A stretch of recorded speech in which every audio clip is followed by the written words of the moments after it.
안녕하세요. 은비원입니다. 오늘의 세상 이야기는 주식에 대한 것을 한번 말씀드려 볼까 합니다.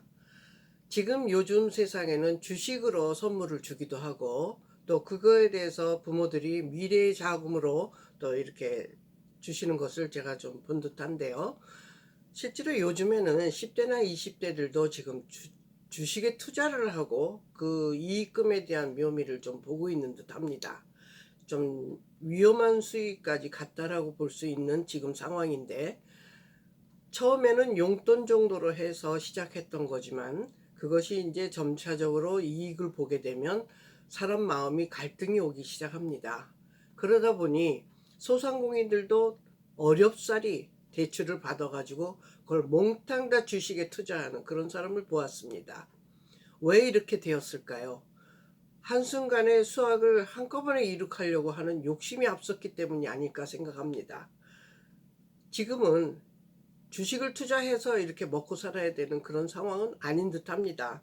뭐 적당선에서 자기가 조금 즐거움을 가질 수 있는 정도라면 모르겠지만, 이것에 전격적으로 자기 일상생활이 무너지면서 이것으로 인해 가지고 모든 세상을 뒤바꾸고 갈 수 있다라는 그런 처지를 간다고 한다면 이건 어느 도단입니다.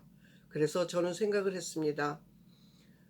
이 부모들이 보고 배운 것이 그거밖에 없으니 그것밖에 안 된다, 이런 말들도 자꾸 나오잖아요. 그렇죠? 그러다 보니 지금 상황에서 이 주식 투자라고 하는 것은 합법적인 거기 때문에 더 그런 것 같습니다. 어떤 이제 뭐 너무나 많이 그것을 이익을 보게 되면 또 제재를 가하기도 하지만은, 그래도 본인들이 세러리맨이라든가 또 이렇게 자기 일하는 금액에서 조금 정도는 생각해서 재미로 해보는 정도는 괜찮을 듯 하지만, 이거는 합법적인 도박처럼 한다라고 하면은 아닌 것 같습니다.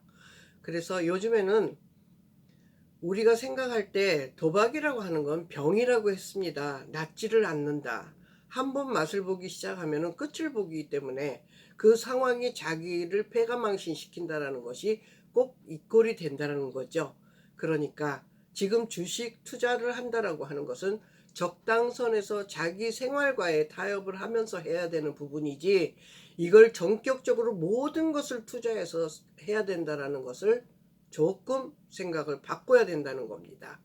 주식은 그렇게 해서 하는 것이 아니라고 생각합니다. 저는 집안을 보살피면서 생활을 하면서 그저 적정선에서 즐거움을 가질 수 있는 정도라면 용서가 되겠지만, 자기 목숨까지도 나중에는 뭐 빚을 갚을 수가 없으면 죽음밖에 없다라고 생각을 하는 거죠.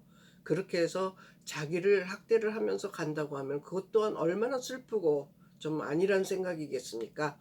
그러니까 이 주식에 대한 것은 합법적이긴 하되 이것을 그 안에서 적당선에서 즐거움을 갖는 그런 것으로 변화를 시켜야 되지 않는가, 그렇게 생각해 봅니다.